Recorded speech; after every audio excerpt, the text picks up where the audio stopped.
Ladies and gentlemen, American German Bulldog Nation, I am sporting my Patriots Day Freedom Fest 2024 shirt. Today in history was the day that James Garfield, a president of the United States, died.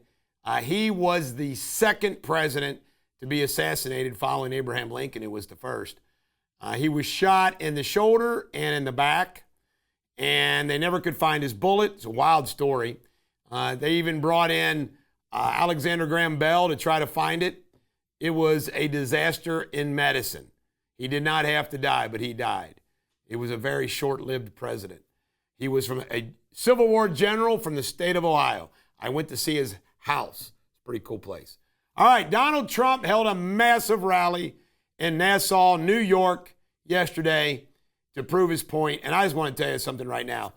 His speech at that rally was, without any doubt, one of his best in style, performance, and content. It was great. He told the story about the assassination attempt. He talked about policies. He was great. Trump announced that he was going to go to Aurora, Colorado, where the Venezuelan gang's taking over apartment complexes, and also Springfield soon. That'll be interesting. MAGA hat. A woman in a MAGA hat was made to throw her hat away in an Arizona football Cardinal game. Since then, the Arizona Cardinals have apologized. You think? Democratic defection. This young lady right here was a Democratic operative in the DNC, and she said she saw too much. She had to quit. She goes, it's awful. This joy stuff and everything else. Terrible. Iranian hackers got Trump's information and gave it to the Democrats. Is that not influencing an election?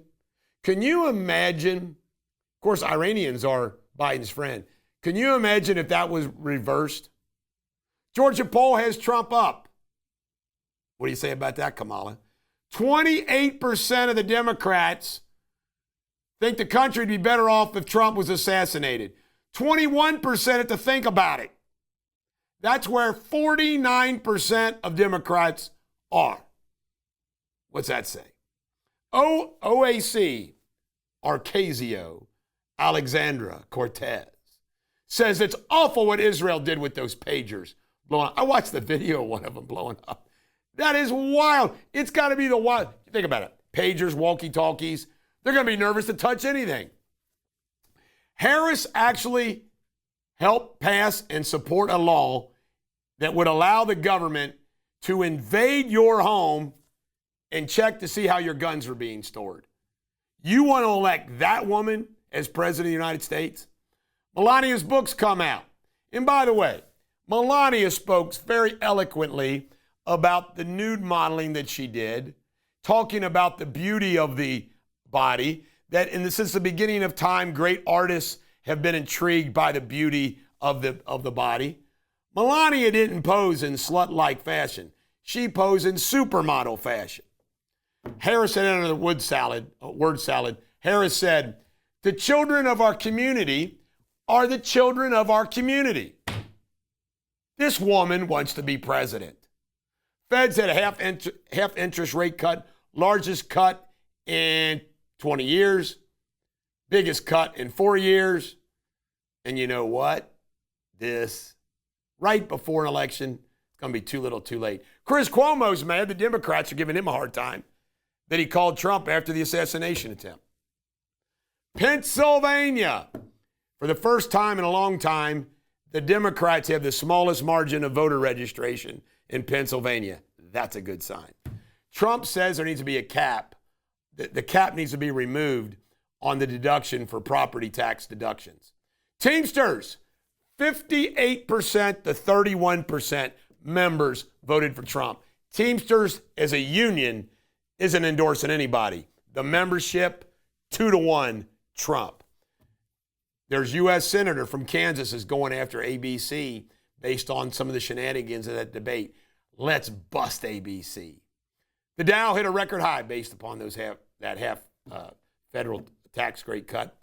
A CBS reporter, not a conservative reporter, went out to Nevada and started visiting restaurants and said she was amazed at what the voters were saying. Pro-Trump, pro-Trump, pro-Trump.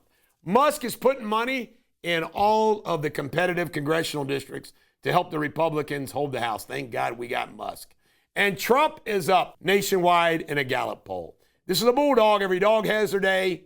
You have a great day. Coming up next, local news. Ladies and gentlemen, the American Cheering Bulldog Nation, welcome to Eric Deters Local News. Northern Kentucky University is paying their DEI director another year $13,000. Taxpayers' money. Thank you, board, for looking after our taxpayer money. Joseph Couch's body was found dead in Laurel County. He was the I-75 shooter. Sweet Tooth in Bellevue is looking for a new location. I hope they find one. Springfield, good old Springfield.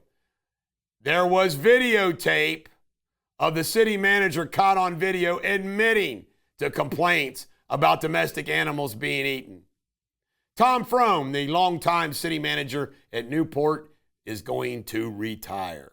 Bashir signed a bill yesterday banning conversion therapy. And Oktoberfest Cincinnati begins this weekend.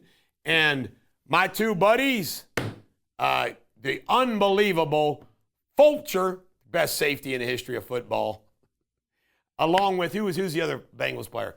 Those two, are David Fulcher and another Bengal, are going to be the leaders of the chicken dance. I love David Fulcher. He's a good guy. This is the Bulldog. Every dog has their day. Coming up next, World News with Jamie Spindler. Hello again. Jamie Spindler here with the latest world headlines. A series of deadly explosions rocked Lebanon as hundreds of walkie-talkies allegedly used by the Hezbollah exploded, leaving 20 dead and 450 injured. The Japanese manufacturer, whose logo appears on the devices, stated it stopped production a decade ago and distanced itself from the incident. In a devastating accident, 4 young children aged 3 to 6 were found dead inside an old freezer in Nambia. The police believe the children became trapped whilst playing inside the unused appliance, leading to their tragic suffocation. Investigations are ongoing as authorities piece together the full details of the incident. In other news, the United Kingdom operator of TGI Fridays has entered administration, putting 4,500 jobs and 87 restaurants at risk. Hostmore, the hospitality company behind the brand, is struggling with debt and financial losses. A sale is expected by the end of September, which could secure jobs and keep the ironic restaurant chain running. And a 12-year-old boy in the United States saved his father by shooting a black bear that was attacking him during a hunting trip. Owen Berriman quickly grabbed his rifle and killed the bear, stopping the mauling. His father, Ryan Berriman, credited his son as a hero for quick thinking, which slightly saved his life. Good job, Ryan. Coming up next, Sports Without Boundaries. Until tomorrow, have a good day.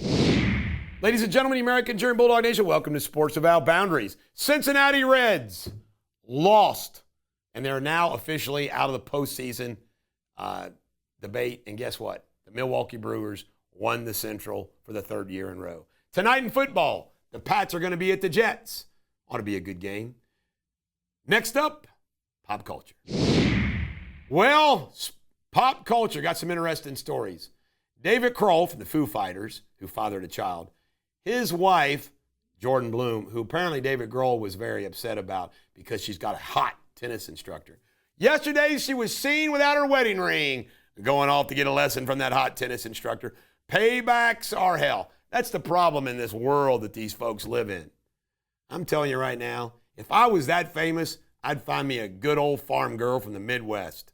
All right, David Schwimmer turned down Men in Black so he could direct his first movie. He regrets it. It says his entire movie career would have been different. And last but not least, P. Diddy was denied bail, concerned about him tampering. P. Diddy is scum. This is the Bulldog. Every dog has their day. Have a great day.